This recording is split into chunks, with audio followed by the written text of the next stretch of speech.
अन्य समाचार तरफ नजर करिए तो 35મી Banas trophy final cricket tournament સુરતમાં યોજાઈ, જેમાં પીપલોદ લાલભાઈ કોન્ટ્રાક્ટર સ્ટેડિયમ ખાતે મેચનું આયોજન કરાયું હતું। ગૃહરાજ્યમંત્રી હર્ષભાઈ સંઘવીએ ફાઇનલ ક્રિકેટ ટુર્નામેન્ટમાં ઉપસ્થિત રહ્યા। ખેલાડીઓને ગૃહરાજ્યમંત્રી હર્ષ સંઘવી દ્વારા પ્રોત્સાહિત કરાયા। ખેલાડીઓને ક્રિકેટની મહત્વતા સમજાવી શુભેચ્છા પાઠવી। ખેલાડીઓ સાથે ગૃહરાજ્યમંત્રીએ ક્રિકેટનો આનંદ પણ માણ્યો।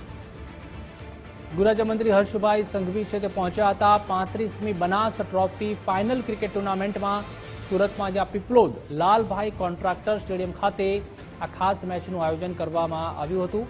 તો ફાઇનલ ક્રિકેટ ટુર્નામેન્ટમાં તેઓ ઉપસ્થિત રહ્યા હતા અને ચોગ્ગા છગ્ગા પણ ફટકાર્યા હતા।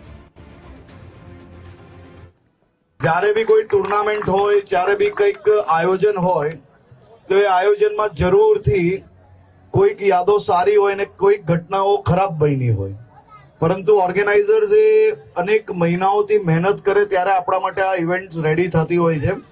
એટલે ઇવેન્ટ જેવી પૂરી થઈ જાય અને ટુર્નામેન્ટ પૂરી થાય એ પછી ટીમ બનાસકાંઠા તરીકે આપણે સૌએ એકત્ર થઈને હંમેશા આગળ વધવાની ભાવના જોડે આગળ વધવું જોઈએ। એટલે મારી સૌ પ્લેયર્સને વિનંતી છે, આપણે પોતપોતાના ગામ માટે ભલે રમીએ, પરંતુ આપણું અલ્ટિમેટ મિશન તો વન બનાસકાંઠા, ટીમ બનાસકાંઠાનું હોવું જોઈએ।